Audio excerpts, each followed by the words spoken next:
믹스커피 지금부터 꼭 이렇게 드셔야 돼요. 의사들이 적극 추천하는 방법입니다. 믹스커피는 당뇨에 안 좋다는데 먹어도 되는 거야?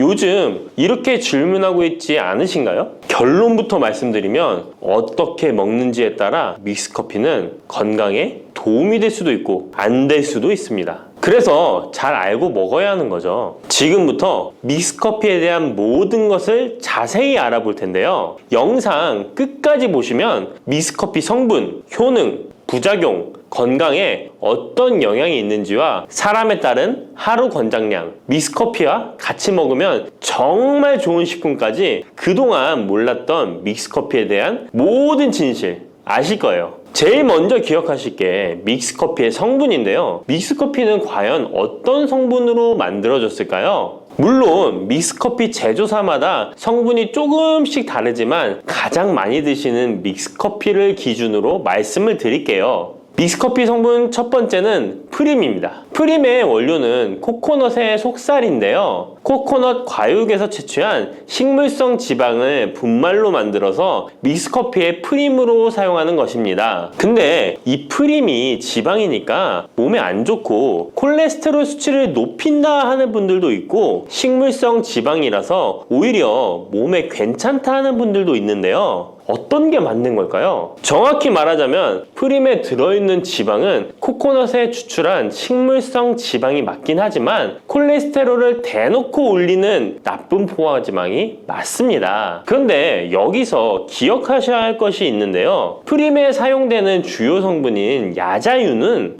중쇄지방산으로 일반적인 포화지방산과는 조금 다릅니다. 이 중쇄지방산은 일반적으로 체내에서 빠르게 흡수되어 에너지원으로 전환됩니다. 또한 일반적인 포화지방산과는 다르게 심혈관 건강에 악영향을 미치지 않고 소화에도 도움을 줄 수 있는 지방산이에요. 또한 믹스커피 프림에 들어있는 포화지방산은 그 양이 완전히 적다는 것입니다. 요플레 하나 정도에 들어가 있는 양이라고 할 수 있죠. 요플레는 건강을 위해 드시잖아요. 결국 믹스커피에는 몸에 안 좋은 포화지방산이 들어있지만 소량이라서 콜레스테롤 수치에 영향이 하루 한 잔 정도로는 매우 크게 좌지우지할 수 없다고 할 수 있습니다. 그리고 콜레스테롤에 대한 것도 잘 아셔야 하는데요. 우리가 식사하면서 섭취하는 콜레스테롤은 약 20%를 차지하고 나머지 80% 정도는 필요한 만큼 신체에서 자연적으로 합성됩니다. 그렇기 때문에 단순히 커피 한 잔 정도를 마신다고 해서 콜레스테롤 수치가 급격히 올라가거나 건강에 이상을 끼칠 정도의 영향을 주지는 않는다는 거죠. 믹스커피 성분 두 번째는 설탕입니다. 설탕은 당 성분으로 칼로리가 높아서 당연히 몸에 안 좋은 걸로 알고 계실 거예요. 더군다나 믹스커피에 들어있는 설탕은 정제 과정을 거친 백설탕이라 일반적인 설탕보다 흡수 속도가 어마어마하게 빠릅니다. 즉 믹스커피를 마신 후 만족감을 쉽게 느끼는 것은 그만큼 흡수율이 빠르기 때문인데요. 이 당이 소화 과정을 거치지 않고 곧바로 혈액에 녹아들게 됩니다. 왜 안 좋은지 아시겠죠? 근데 여기서 반전이 있어요. 믹스커피에는 설탕이 5g 정도밖에 안 들어있다는 건데요. 쉽게 설명하자면 우유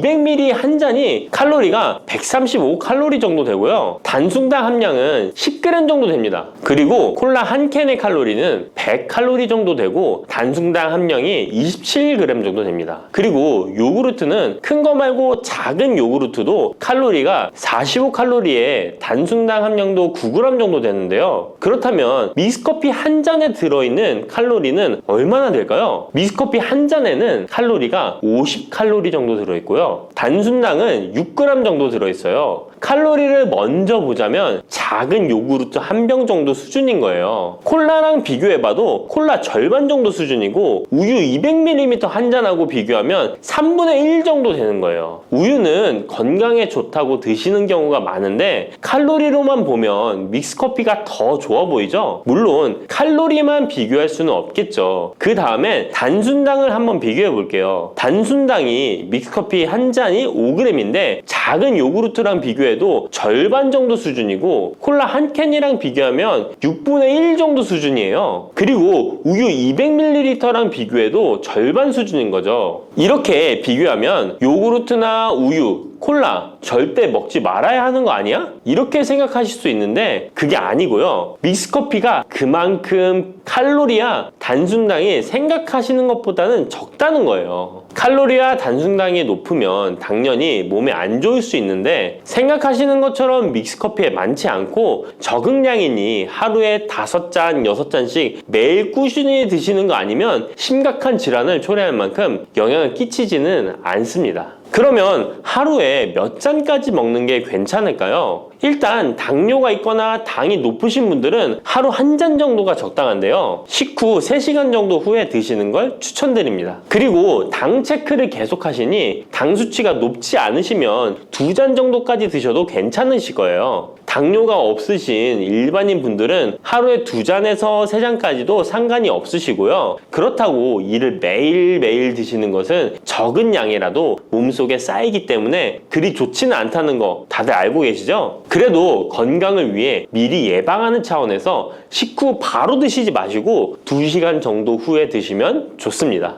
믹스커피의 성분 3번째는 커피에 들어있는 카페인입니다. 카페인에 대해 설명하기 전에 믹스커피도 일반 커피처럼 커피가 들어가 있기 때문에 커피 성분이 주는 효능이나 부작용도 나타날 수 있습니다. 먼저 커피의 효능을 보자면 커피의 효능 첫 번째, 암 예방 효과입니다. 미국 건강 매체 캔서 헬스에 따르면 ITPR3라는 물질은 대장암에서 간 전이에 기여하는 유전자의 발현을 유도해서 도미노 효과를 유발하는 물질인데 특별한 억제제는 아직 없지만 커피를 마시는 사람들에서 카페인이 이 ITPR3에 대한 억제 효과를 보인다는 것을 발표했고 카페인 섭취와 대장암 재발 및 사망률의 관계를 추적한 결과 하루 4잔 이상 커피를 마신 환자들이 전혀 마시지 않은 사람들에 비해 생존율이 현저히 향상된 것으로 규명된 바 있는 연구도 진행했었습니다. 이런 실험을 진행하면서 커피의 카페인에 대한 효능들이 지금까지 다양하게 연구되고 있는데요. 그렇다고 해서 커피를 무조건 많이 드시란 이야기는 아니고 또 믹스커피 자체가 이런 효능이 있다는 말도 아니에요. 커피에 카페인에 대한 몇 가지 실험을 이야기 드린 거고요. 그만큼 카페인에 대한 너무 부정적인 인식을 변화시켜 보시라고 말씀드리는 거예요. 커피의 효능 두 번째는 기억력 회복 효과입니다. 서울대 식품생명공학부 교수님께서 쥐의 인지 능력을 실험했는데요. 쥐를 물에 빠뜨린 뒤 안전한 장소에 도착하는 시간을 측정해 봤더니 평균 10초 정도 걸렸습니다. 그 쥐들에게 기억력을 손상시킬 수 있는 물질들을 투입하고 같은 실험을 했을 때 안전한 장소를 발견하는데 최대 40초가 걸렸습니다. 이 쥐들은 두 그룹으로 나눠 한 그룹은 하루에 3잔의 커피를, 다른 그룹은 6잔의 커피를 주입했습니다. 그 결과 하루 3잔의 커피를 준 쥐들은 20초로 빨라졌습니다. 그런데 하루 6잔을 주입한 쥐들은 거의 정상으로 돌아왔고 평균 10초 정도 걸렸습니다. 이런 결과에 따르면 커피가 기억력 회복에 확실히 도움이 되었다고 할 수 있는 실험도 있다고 간략히 소개해드리는데 참고로 이 실험에서는 일반 카페인 커피와 디카페인 커피 두 종류를 같이 실험했는데 거의 똑같은 효과를 보였습니다. 결론은 커피에 카페인이 없어도 커피에 들어있는 클로로겐산 등 각종 항산화제 성분 덕분에 기억력 회복 효과가 높아졌다는 것입니다. 정말 놀랍지 않나요? 나이가 들어가면 기억력이 안 좋아지고 인지 능력 장애가 오면서 더 나아가서는 치매가 올 수도 있는데 커피의 성분이 이런 질병을 예방할 수 있다니 너무 커피를 부정적인 시각으로 보시지 않아야겠죠? 그렇다고 남용하면 안 되시고 모든 사람에게서 동일한 실험 효과가 나타나는 것이 아니니 자신의 상태를 잘 알고 드셔야겠죠? 다만 카페인에 예민하신 분들은 믹스커피나 일반 카페인 커피를 드시면 잠을 잘 못 주무실 수도 있으니까 디카페인 커피를 추천드립니다.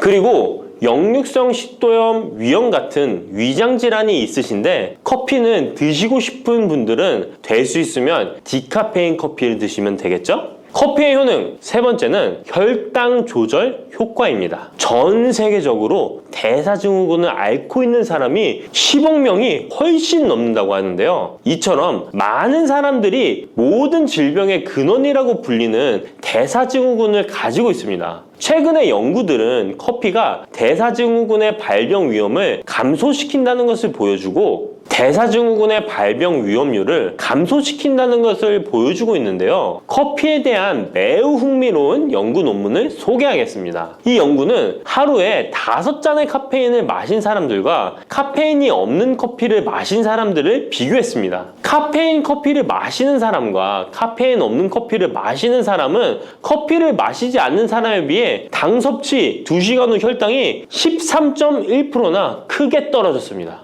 이 외에도 카페인의 혈당에 관계된 실험들도 많이 존재하는데요. 카페인도 적절한 용량, 그렇다고 음료에 들어가 있는 합성 카페인을 말씀드리는 건 아닙니다. 적절히 섭취하면 큰 부작용 없이 드실 수 있다는 것을 말씀드리는 거예요. 커피 효능, 네 번째는 다이어트 효과입니다. 다이어트라는 사람들이 운동하기 전에 커피를 마시고 나서 운동을 한다면 카페인이 신진대사를 빠르게 함으로써 운동 효과를 증진시키기 때문에 체중 감량에 도움을 줄 수 있습니다. 뿐만 아니라 커피에는 카페인 성분이 포함되어 있는데요. 당연하게도 믹스커피에 포함된 커피에도 카페인이 포함되어 있고요. 이런 카페인은 적절한 용량을 섭취한다면 신체적 피로 해소와 소화 기능 개선과 같은 효능을 누릴 수 있습니다. 오전에 커피 한 잔을 마시면 화장실에 가고 싶어지는 것도 커피에 카페인 성분이 장 운동을 활발하게 해주는데 영향을 주기 때문입니다. 카페인 성분이 장 운동을 활발하게 해주는데 영향을 주기 때문입니다. 물론 이뇨작용도 활발히 해줘서 소변도 조금 더 많이 보게 되긴 합니다. 다시 돌아가서 믹스커피에 들어있는 세 번째 성분 카페인에 대해 알아볼게요. 믹스커피에 포함된 카페인 용량은 제품마다 차이가 있을 수 있어요. 하지만 평균적으로 60mg 가량의 카페인이 한 잔 용량의 믹스커피에 포함되어 있는데요. 이는 일반적인 아메리카노 대비 3분의 1 수준에 해당하는 수치입니다. 결과적으로 믹스커피의 카페인은 일반 아메리카노보다도 훨씬 적게 들어있는 거죠. 그렇다면 식약처에서 권고하는 카페인 1일 최대 섭취량은 얼마나 될까요? 일반 성인의 경우 카페인 최대 섭취량은 400mg 정도이고요. 어린이나 청소년은 체중 1kg당 2.5mg 이하, 임산부는 200mg 정도입니다. 그러나 임산부의 경우에는 카페인이 태아에 미치는 영향이 조금이라도 있으니 안 드시는 게 좋겠죠? 콜라 한 캔에 카페인이 보통 35mg 정도 들어있으니 믹스커피가 카페인 함량도 크지 않다는 걸 알 수 있습니다. 여기서 잠깐! 그렇다면 믹스커피와 같이 먹었을 때 효과를 극대화시킬 수 있는 식품이 있을까요? 커피와 같이 먹으면 좋은 음식, 첫 번째는 강황입니다. 노란 빛깔의 강황가루를 넣은 커피를 골든 라떼라고도 부르고 있습니다. 강황이 몸에 좋다는 사실이 알려지면서 이미 미국과 유럽 등 전 세계적으로 엄청난 인기를 끌고 있는 새로운 종류의 커피 중 하나인데요. 강황에 함유된 커큐민 성분에는 강력한 항염 효과를 지니고 있어서 체내의 염증 유발 물질을 억제하며 암세포가 발생하고 증식되는 위험을 낮춰줍니다. 또한 우울증을 완화하는 데도 도움이 되며 기억력을 개선하고 치매를 예방하는 등의 다양한 효능을 가지고 있습니다. 강황 커피는 커피 한 컵에 강황 한 티스푼을 넣어 마시면 좋은데요. 강황 속의 커큐민은 우리 몸에 굉장히 흡수되기 어려운 성질을 가지고 있습니다. 그래서 세계적으로 유명한 원료 기업들은 각 기업마다의 커큐민 흡수율을 높인 특허 원료를 만들어내곤 하는데 간단하게 흡수율을 높일 수 있는 방법이 있습니다. 바로 후추입니다. 미국 텍사스 주립대학에서 실시한 연구 결과 강황의 커큐민은 후추의 페페린과 만나면 흡수율이 2000%까지 높아지는 것으로 나타났습니다. 강황 커피에 후추를 아주 살짝 넣어 드시면 건강 개선 효능을 높일 수 있으며 만약 향이 강하다고 느껴지신다면 우유를 조금만 넣어 드셔도 아주 좋습니다. 믹스커피와 같이 먹으면 좋은 음식 두 번째는 계피입니다. 커피에 계피를 넣으면 아주 향긋한 커피를 즐길 수 있어요. 후추와 정향에 이어 세계 3대 향신료 중 하나인 계피는 이미 수천 년 동안 약재로 사용되어 왔으며 여러 연구를 통해 계피의 다양한 효능이 입증되어 왔습니다.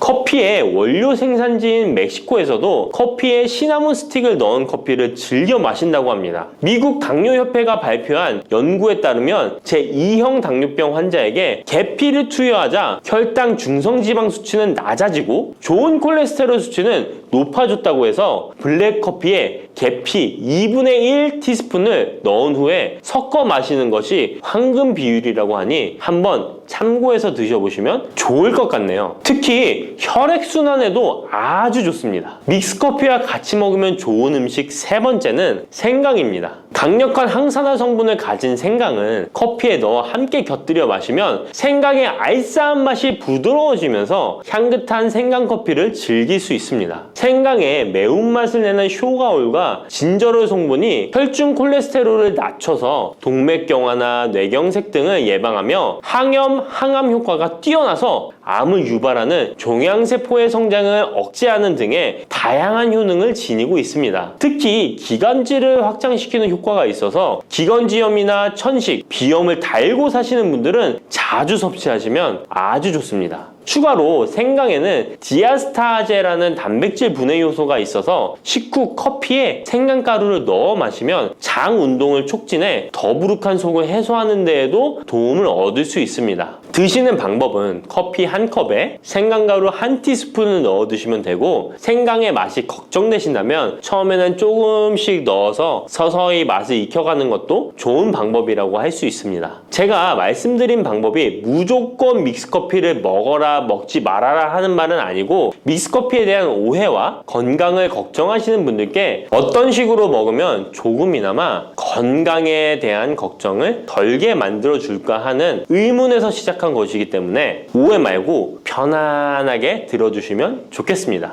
쑥 잘못 먹었다가 맹독 때문에 응급실로 실려갈 수 있어요. 얼마 전 시골 마을에서 쑥 때문에 한바탕 큰 소동이 있었는데요. 마을 사람 7명이 쑥을 먹고 응급실에 실려갔던 거예요. 도대체 왜 그들은 응급실에 실려간 걸까요? 봄이면 향긋한 향과 쌉싸름한 맛으로 많이 먹는 쑥이 사실 정말 잘 알고 드셔야 한다는 건데요. 잘못 알고 먹으면 이 마을 사람들처럼 응급실에 실려갈 수 있다는 거예요. 그럼 지금부터 쑥 드실 때 주의할 점, 그리고 쑥을 드시면 안 되는 분들, 쑥과 함께 드시면 안 되는 음식, 쑥의 효능, 쑥과 함께 드시면 보약이 되는 음식에는 어떤 것이 있는지 쑥 건강하게 먹는 방법까지 알려드릴게요. 우리나라에 자라는 쑥의 종류가 40종이 넘고 쑥과 비슷하게 생긴 독초도 있어 채취 시 주의해야 합니다. 먼저 오초라는 독초가 있는데 쑥과 비슷하여 해마다 오초를 섭취하고 병원에 실려오는 환자들이 있습니다. 이 오초는 조선시대에는 사약을 만들 때 사용할 정도로 맹독을 가지고 있습니다. 많이 자랐을 때는 쑥과 어느 정도 구분이 되지만 어린 잎인 새수는 쑥과 너무 비슷해서 이런 사고가 자주 발생하게 됩니다. 그리고 쑥은 아무 데서나 채취해서 드시면 안 되는데요. 그 이유는 바로 중금속 때문입니다. 도심이나 하천, 도로변에서 채취한 쑥에서는 기준치 이상의 발암물질인 중금속이 검출되고 있어 쑥을 채취할 때는 각별히 주의하시고 웬만하면 안전하게 재배하여 판매되는 쑥을 드시는 것을 권장합니다. 또한 쑥 자체에서도 독성이 있어 주의가 필요한데요. 소화기관이 약한 사람이 과하게 섭취할 경우 복통, 설사 등의 문제가 발생할 수 있습니다. 임산부가 쑥을 드시면 자궁수축을 유발하여 조산이나 유산의 위험을 증가시킬 수 있습니다. 쑥의 독성은 봄에 채취할 때보다 여름에 채취한 싹에서 강하게 나타나게 됩니다. 쑥의 독성으로 인해 알레르기를 일으킬 수 있는데 재채기, 콧물, 눈물이 나며 두드러기, 복통의 증상이 나타날 수 있으며 심하면 호흡곤란이 생길 수 있습니다. 평소에 복숭아, 사과, 해바라기 또는 국화와 식물로 인해 알레르기 반응을 일으키는 분들은 특별히 주의하셔야 합니다. 몸에 열이 많은 분들도 쑥을 함부로 드시면 안 됩니다. 쑥이 몸에 좋다고 하여 계피, 대추 또는 각종 야채를 넣어 차를 끓여 드시기도 하고 물 대신 드시거나 쑥즙을 내어 드시는 분들이 계신데요. 평소 몸에 열이 많은 분들은 절대 이렇게 드시면 안 됩니다. 한의학에서 생쑥은 따뜻하고 익힌 쑥은 뜨겁고 매운 성질을 가지고 있는 식물이라고 합니다. 몸에 열이 많은 분들이 쑥을 저렇게 드시면 몸에 지나치게 많은 열이 발생해 특히 가슴과 머리 쪽으로 올라가게 되는데 이 열로 인해 혈압이 올라가고 심장병의 원인이 될 수도 있습니다. 이런 쑥을 드실 때는 함께 먹는 음식도 중요한데요. 절대로 함께 드시면 안 되는 음식은 우유입니다. 요즘 쑥을 이용해 케이크도 만들고 음료로 쑥 라떼 같은 것도 인기가 높은데요. 쑥의 효능들이 우유와 함께 먹으면 전부 사라지게 되는데요. 우유의 카제인 단백질이 쑥에 있는 폴리페놀과 결합하여 몸에 흡수되지 않고 배출되도록 만들기 때문입니다. 따라서 아무리 좋은 쑥도 우유와 함께 드시면 전혀 소용이 없다니 정말 아쉽죠. 이때 한 가지 방법이 있습니다. 우유 대신 아몬드유나 오트밀 같은 대체유를 사용하시면 이런 문제는 바로 해결이 가능해요. 그렇다면 쑥은 이렇게 주의할 점만 있을까요? 당연히 쑥에는 우리 몸에 좋은 효능들이 많은데요. 쑥의 효능 4가지 바로 알아볼게요. 첫 번째, 쑥의 효능은 염증 제거에 탁월한 효능을 발휘합니다. 쑥은 예로부터 약초로 많이 사용되어 왔고 현대 한의학에서도 쑥은 약재로 많이 사용하고 있습니다. 특히 쑥은 민간요법으로 상처에 붙여 감염을 방지하거나 혈관 내의 염증을 제거하는 데 사용되었는데요. 이러한 쑥의 사용법은 과학적으로도 올바른 방법으로 인정되고 있습니다. 이러한 항염증 효능은 쑥에 함유된 타닌 성분 때문인데요. 타닌은 몸속에 유해물질을 배출하는 데 도움을 주며 쑥 특유의 떫은 맛을 내는 역할도 하지만 항염, 항알러지 작용으로 아토피와 같은 알러지 체질을 개선하는 데 도움을 주기도 합니다. 그리고 혈액 정화 작용을 해주는 클로로필 성분이 풍부하여 혈관 내에 나쁜 콜레스테롤을 흡착하여 배출해 주어 혈액순환을 원활하게 해줍니다. 이뿐 아니라 클로로필은 혈액 내에 해로운 병균을 제거해주는 백혈구의 수를 늘려 염증을 억제하는 데 탁월한 효능을 발휘해 줍니다. 두 번째 쑥의 효능은 당뇨 개선에 탁월합니다. 쑥에는 이눌린이라는 수용성 식이섬유가 풍부한데요. 이 성분은 장에서 포도당의 흡수를 느리게 만들어 식후의 혈당이 급격히 오르는 것을 예방해 줍니다. 건강한 성인을 대상으로 한 최근의 한 연구에서는 이들이 쑥 추출물을 먹고 난 후에 식후 혈당이 눈에 띄게 낮아진 결과를 확인할 수 있었습니다. 그리고 클로로겐산이라는 성분이 많아 간에서는 포도당의 합성을 억제하고 근육에서는 포도당의 이용을 촉진해서 혈당 조절에 큰 역할을 해준답니다. 실제 연구에서도 클로로겐산은 공복 혈당과 당화혈색소가 크게 낮아지고 인슐린 감수성이 높아진 사실도 밝혀졌습니다. 그런데 이 2가지 성분보다도 훨씬 더 중요한 것이 있는데요. 그것은 바로 시네올입니다. 시네올이 혈당 조절에 결정적인 역할을 하는데요.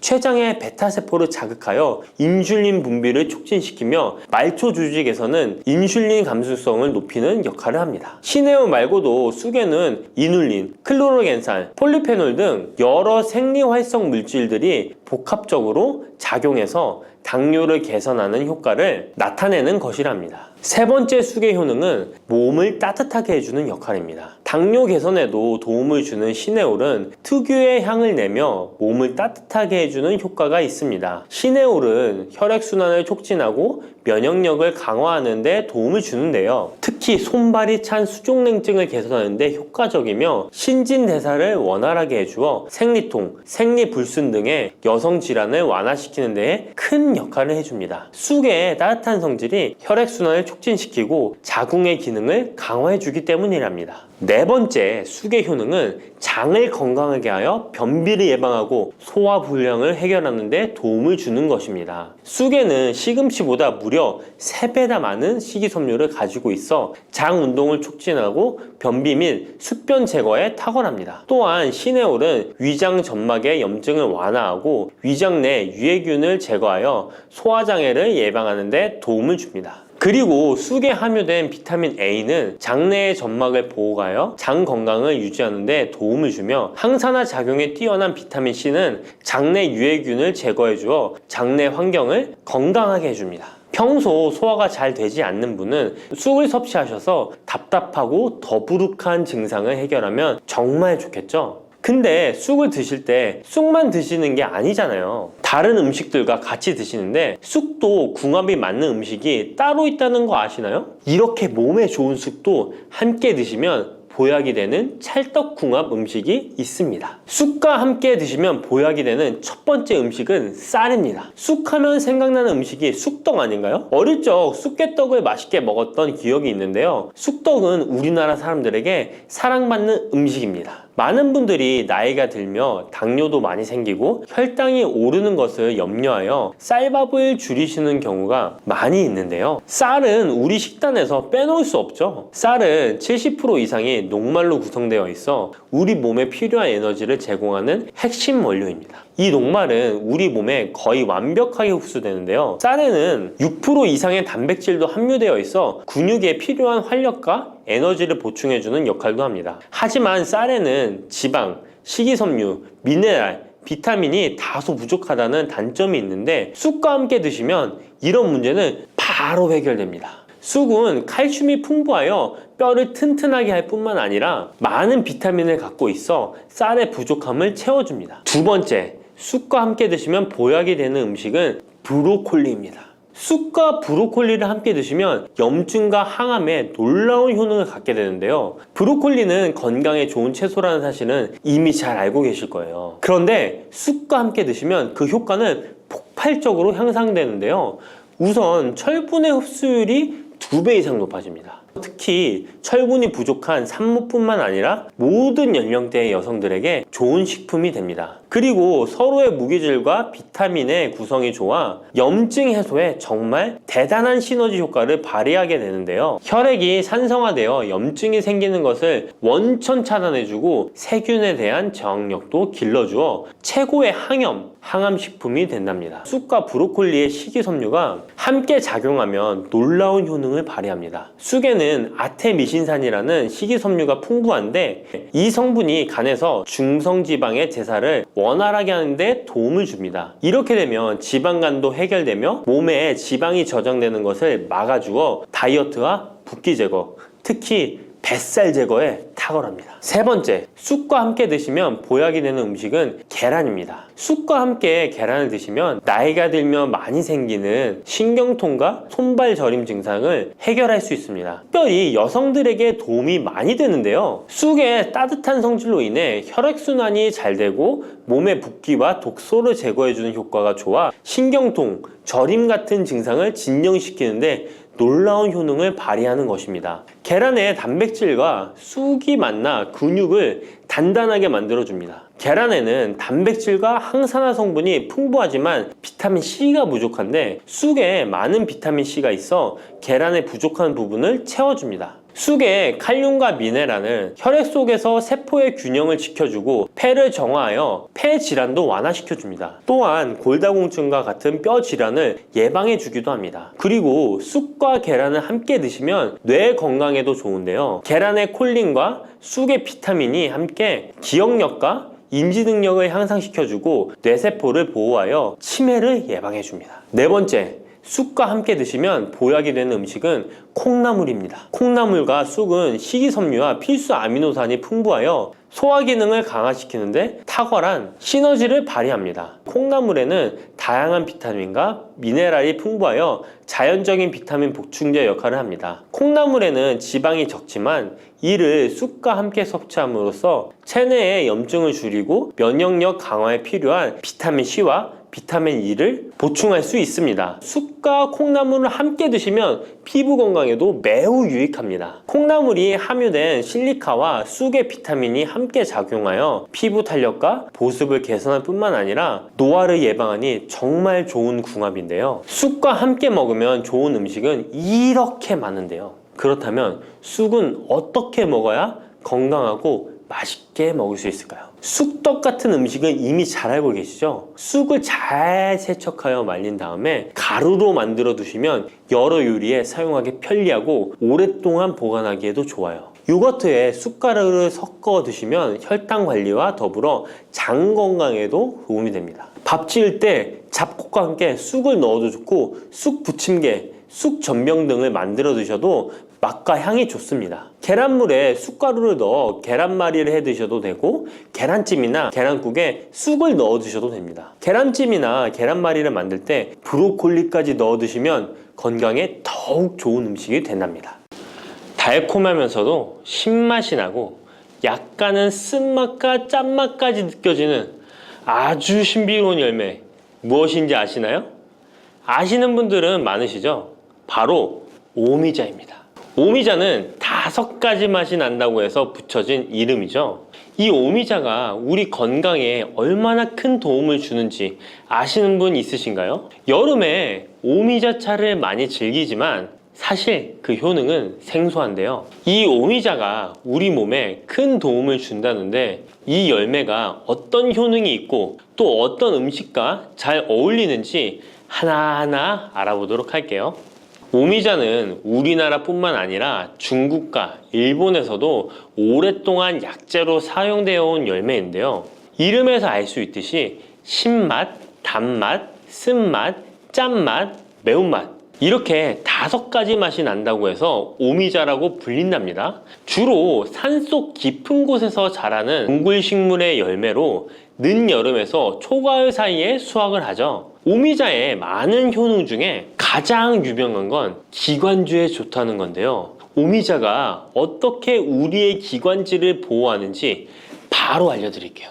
요즘 미세먼지나 환절기, 건조한 날씨 때문에 기관지가 불편한 분들 많으시죠? 기침이 자주 나고 목이 따갑거나 가래가 끓는 느낌이 드신다면 기관지가 약해져 있을 가능성이 큰데요. 이럴 때 오미자가 효과가 좋다는 거 알고 있으신가요? 오미자에는 쉬잔드린과 고미신이라는 성분이 풍부하게 들어있는데요. 쉬잔드린은 주로 기침 억제와 거담 작용을 통해 기관지 건강에 도움을 줄 수 있는 성분입니다. 거담 작용이란 기관지 내의 가래를 제거하는 것을 말하는 것이고, 또한 기침 반사를 억제하여 과도한 기침을 완화시키는 데 도움을 주는데요. 특히 만성 기침이나 기관지염과 관련된 기침 증상을 완화시키는데 탁월한 효과를 보입니다. 또 이 성분들은 기관지 점막을 보호하고 염증을 줄여주는 역할도 해주는데요. 쉽게 말해서 기관지 점막을 튼튼하게 만들어서 외부 자극으로부터 보호해주는 것이죠. 오미자는 기관지 확장 효과도 가지고 있는데요. 기관지가 좁아지면 숨쉬기가 답답하고 가래가 쉽게 끼게 되는데 오미자가 기관지를 확장해주면서 원활한 호흡을 도와주는 것입니다. 그래서 천식이나 만성 기관지염이 있는 분들에게는 최고의 식품인 것이죠. 특히 가래가 끈적하고 잘 나오지 않을 때 오미자차를 따뜻하게 마셔주면 한결 편해지는 것을 느낄 수 있습니다. 이렇게 기관지 건강을 지켜주는 오미자, 정말 대단하죠? 오미자의 놀라운 효능 2번째는 당뇨 예방입니다. 현대인들에게 점점 더 흔해지고 있는 질환 중 하나가 바로 당뇨인데요. 당뇨병은 한 번 걸리면 평생 관리해야 하는 질환이기 때문에 예방이 무엇보다 중요한 거 다 아시죠? 그런데 오미자가 당뇨 예방에 아주 좋은 역할을 한다는 사실 알고 계셨나요? 오미자는 혈당을 조절하는데 도움을 주는 식품인데요. 이는 아까 알려드렸던 오미자에 포함된 시잔드린이라는 성분과 항산화 성분 덕분입니다. 이 성분은 인슐린 저항성을 낮춰주고 혈당을 안정적으로 유지하는 데 도움을 주는데요. 쉽게 말해 혈당이 갑자기 확 오르는 것을 막아준다는 것이죠. 또한 오미자는 췌장의 기능을 강화하는 데도 효과적인데요. 오미자에는 항산화 물질인 폴리페놀이 풍부하게 함유되어 있다는 거 아셨나요? 항산화 물질은 췌장을 포함한 신체 조직을 산화 스트레스로부터 보호하고 췌장의 건강을 유지하는 도움을 주는데요. 췌장은 우리 몸에서 인슐린을 생성하는 중요한 기관인데 오미자가 췌장의 기능을 활성화시켜서 인슐린 분비를 촉진하는데 도움을 주기 때문에 혈당 조절이 어려운 분들에게는 오미자가 특히 도움이 될 수 있겠죠. 뿐만 아니라 오미자에는 체내에서 혈당이 과도하게 상승하는 것을 방지하는 역할도 하는데요. 식사 후 혈당이 급격하게 오르는 것을 막아주고 당이 천천히 흡수되도록 도와줍니다. 그래서 평소 혈당이 높거나 당뇨가 걱정되시는 분들은 오미자를 꾸준히 섭취해 보시면 많은 도움이 될 수 있습니다. 오미자의 놀라운 건강 효과 3번째는 콩팥 건강에 도움을 주는 겁니다. 오미자가 신장 건강에 좋다니 참 놀랐죠? 콩팥, 즉 신장은 우리 몸에 노폐물을 걸러내고 체내 수분을 조절하는 중요한 역할을 하는데요. 그런데 나이가 들면서 신장 기능이 약해지는 경우가 많고, 특히 당뇨나 고혈압을 앓고 계신 분들은 신장 건강을 더욱 신경 써야 하는 거 다 아시죠? 이때 도움을 줄 수 있는 것이 바로 오미자인데요. 오미자는 신장의 기능을 보호하고 강화하는데 도움을 주는 약재로 오래전부터 사용되어 왔습니다. 한방에서도 신장 기능이 약해져서 몸이 자주 붓거나 소변을 자주 보게 되는 증상에 오미자를 처방하곤 하는데요. 오미자는 신장의 혈액순환을 원활하게 하고 신장이 재기능을 할 수 있도록 도와줍니다. 오미자에는 고미신이라는 성분이 들어있는데요. 오미자의 고미신 A, B, N 성분은 항염 효과가 뛰어나 신장의 염증 반응을 줄이는 데 도움이 됩니다. 신장의 염증을 억제하면 단백뇨와 같은 증상이 완화될 수 있으며, 또한 오미자는 이뇨작용을 촉진하여 신장이 원활하게 노폐물을 배출하도록 도와주니 신장 건강을 지키는 데 도움이 되는 것이죠. 오미자는 체내 수분 밸런스를 조절하는 데도 좋은데요. 몸이 자주 붓는다면 오미자를 꾸준히 섭취하는 것이 도움이 될 수 있습니다. 신장의 기능이 약해지면 몸속 노폐물이 원활하게 배출되지 못하고 수분이 정체되면서 부종이 생길 수 있는데요. 오미자는 이 같은 부종을 완화하는데 효과적이니 신장 건강을 위해 오미자 꼭 드셔야겠죠. 오미자의 효능 네 번째는 면역력 강화입니다. 면역력은 우리 몸을 각종 질병으로부터 보호하는 중요한 요소인데요. 나이가 들수록 면역력이 떨어지면서 감기나 기타 질병에 쉽게 걸릴 수 있기 때문에 면역력을 강화하는 것이 중요하다는 것 다들 알고 계시죠? 면역력 강화에 오미자가 좋은 작용을 해주는데요. 오미자에는 폴리페놀, 안토시아닌 등 강력한 항산화 성분을 함유하고 있습니다. 이런 항산화 성분들은 우리 몸의 면역력을 높이는 데 도움을 주는 것이죠. 특히 폴리페놀과 폴라보노이드 성분이 풍부해서 우리 몸의 세포를 손상으로부터 보호하고 염증 반응을 감소시키고 면역 체계를 강화할 수 있는데요. 오미자의 항염증 작용은 면역력을 유지하는 데 도움을 주고 활성산소를 제거하는 역할도 하기 때문에 면역력뿐만 아니라 노화 방지에도 효과적이죠. 또한 오미자는 우리 몸의 백혈구 수치를 증가시키는데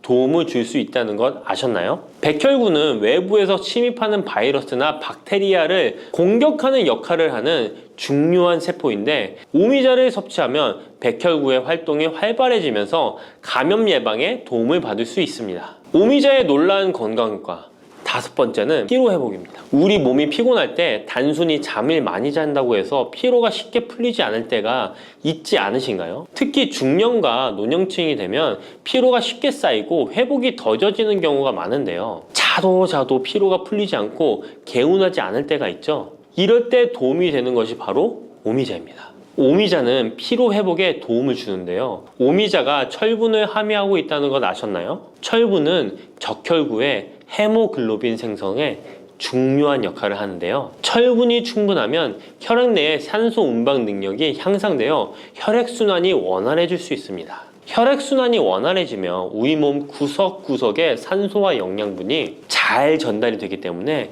피로가 덜 쌓이게 되고, 특히 오미자는 간 기능을 보호하는 효과도 있어 피로로 인해 몸이 무거운 분들에게 더욱 유익한 식품이죠. 또 오미자에는 고미신이라는 성분이 들어있는데요. 이 성분들은 아까 알려드렸던 콩팥 건강에 유익한 작용을 할 뿐만 아니라 간 기능 활성화를 시키고 피로 물질을 빠르게 분해하는 역할을 한다고 알려져 있습니다. 간은 우리 몸의 해독작용을 담당하는 중요한 기관인데, 오미자가 간의 기능을 도와주면서 피로 회복에도 큰 도움을 주는 것입니다. 또 오미자는 스트레스를 줄여주는 효과도 있는데요. 스트레스가 많으면 피로가 쉽게 쌓이게 되는데, 오미자가 신경을 안정시키는 작용을 해서 긴장을 풀어주고 피로를 완화하는 작용을 해주는 것이죠. 그러니 스트레스와 피로가 누적되어 힘든 날에는 오미자차 한 잔을 마시는 것도 좋은 방법이겠죠. 이렇게 여러 가지 건강에 이점이 있는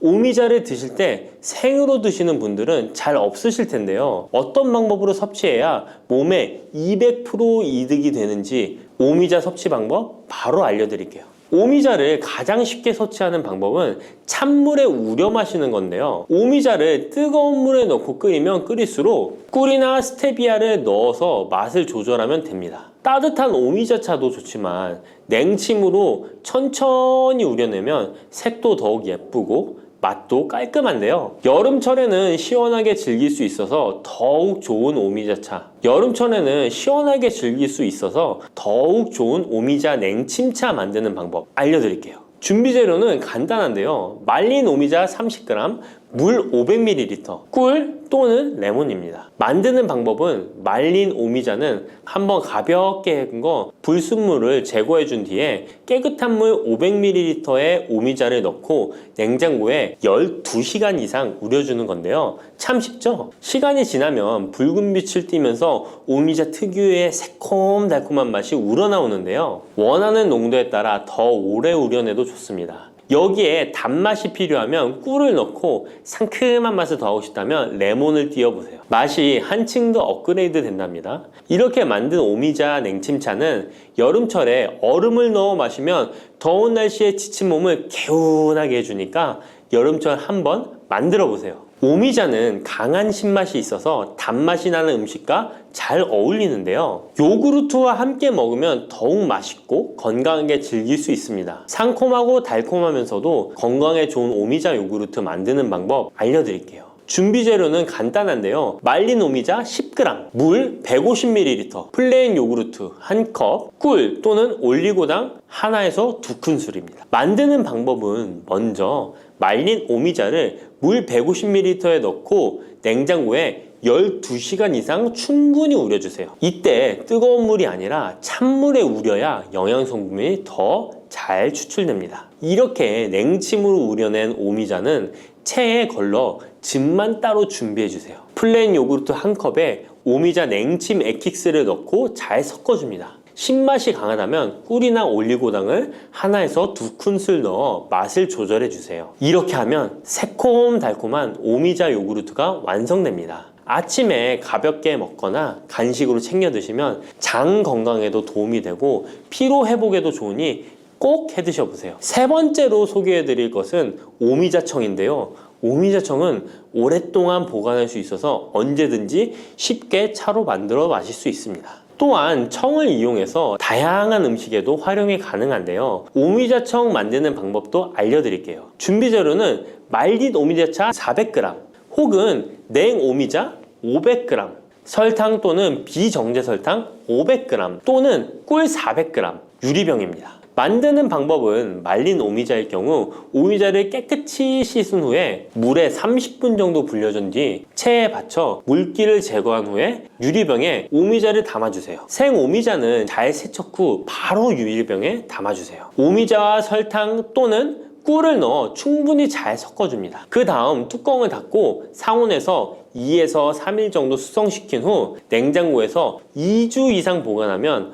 오미자청이 완성됩니다. 오미자청은 물에 타서 차로 마셔도 좋고 탄산수에 넣어 에이드처럼 즐겨 마셔도 맛있는데요. 또한 오미자청과 레몬즙을 활용해서 샐러드 드레싱으로도 활용할 수 있습니다. 만드는 방법도 어렵지 않고 활용 방법도 많으니 한번 집에서 해보시는 것도 좋겠죠? 몸에 좋은 오미자차도 과하게 드시면 안 좋은데요. 오미자는 혈압을 상승시킬 수 있는 성분을 소량이지만 함유하고 있기 때문에 고혈압을 걱정하는 분들이라면 다량으로 섭취하는 것은 피하셔야 하는데요. 특히 혈압 약물이나 혈액 응고 약물을 복용 중인 분들은 오미자를 다량으로 드시게 되면 약효에 영향을 줄 수 있기 때문에 적당량 드시는 것이 좋겠습니다. 따뜻한 생강차 한 모금이 생각이 많이 나는데요.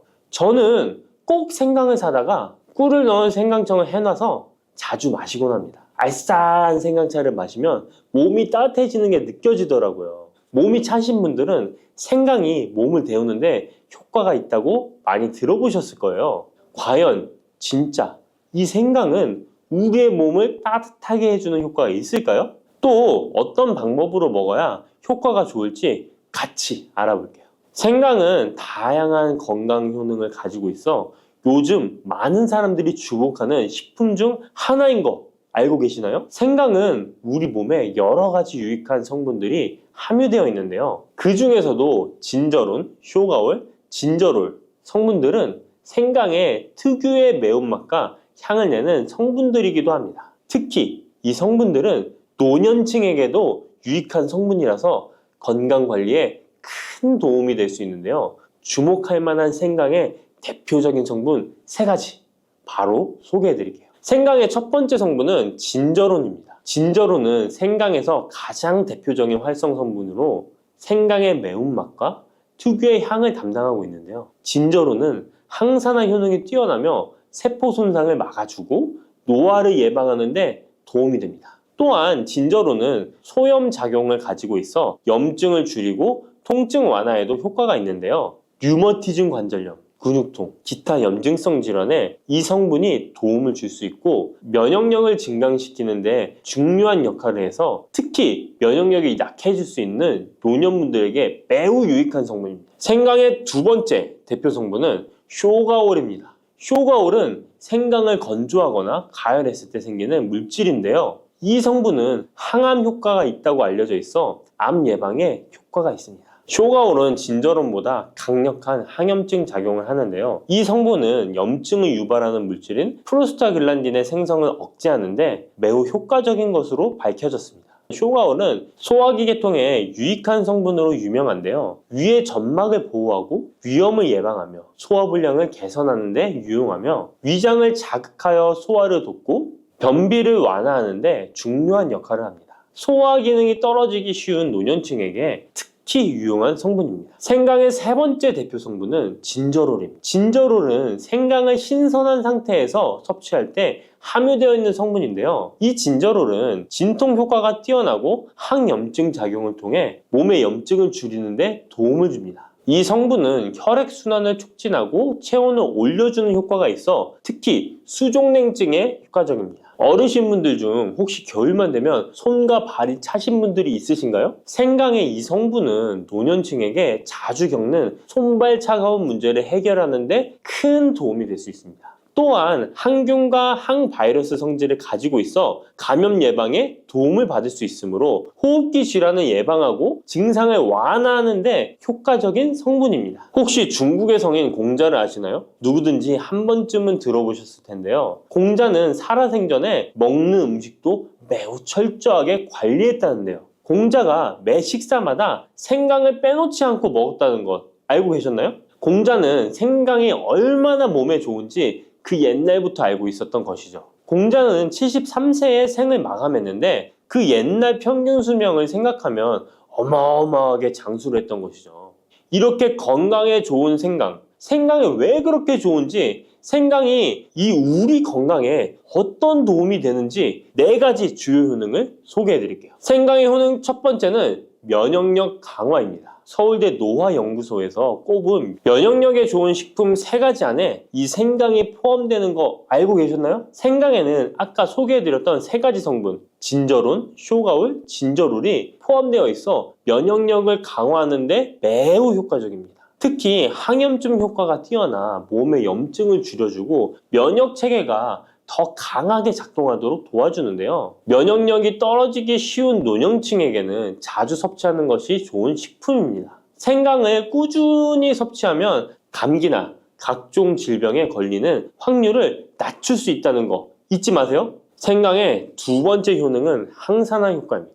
미국 국립암연구소가 꼽은 항산화 식품 1등급인 생강은 진저론과 쇼가올 같은 성분이 포함되어 있는데요. 이 성분들은 강력한 항산화 효과를 가지고 있으며 이 항산화 물질은 우리 몸에서 자유 라디칼이라는 유해 물질을 제거해 주어 노화, 염증, 심혈관 질환과 각종 질병을 예방하는 데 중요한 역할을 합니다. 특히 생강은 세포의 산화 스트레스를 줄이고 피로 회복과 노화 방지에 효과적이어서 건강한 노년을 위해 꼭 필요한 식품이라고 할 수 있죠. 생강의 세 번째 효능은 바로 수족냉증 완화입니다. 수족냉증은 특히 노년층에게 흔하게 나타나는 증상 중 하나인데요. 손발이 차가워지고 특히 겨울철에 더 불편함을 겪는 분들이 많으시죠. 생강은 혈액순환을 촉진시켜주는 효과가 있어 수족냉증을 완화하는 데 탁월합니다. 생강의 진저롤 성분이 체온을 높여주고 혈관을 확장시켜서 손발이 따뜻해지는 데 도움을 줍니다.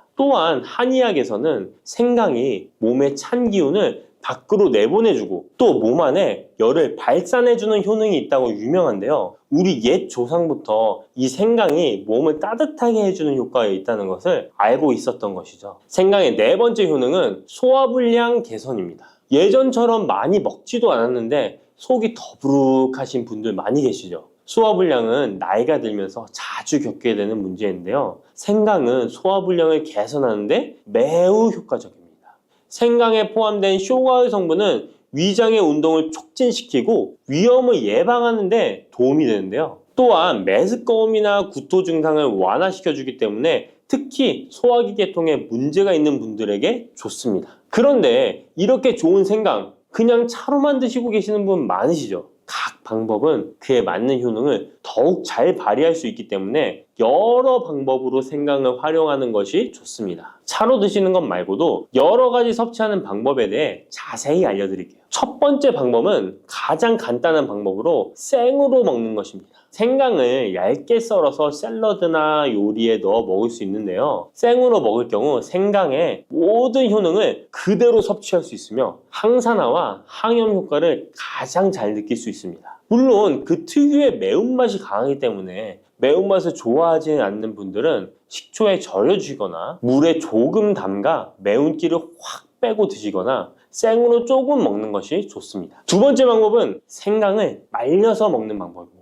생강을 건조해서 차나 국물에 넣어 먹을 수 있는데요. 볕이 잘 들고 통풍이 잘 되는 곳에 말리셔도 되고 아니면 음식 건조기에 넣고 말리셔도 됩니다. 말린 생강은 소화 기능을 더욱 돋고 소염작용을 강화하는 데 효과적입니다. 또한 말린 생강은 장시간 보관이 가능하고 생강의 매운맛이 부드럽게 중화되어 편하게 섭취 가능한데요. 체온을 높여주는 효과가 있어 겨울철에 특히 유용합니다. 차로 끓여 마시면 몸을 따뜻하게 해주고 피로 회복에도 도움이 됩니다. 세 번째 방법은 생강을 가루로 내서 먹는 방법입니다.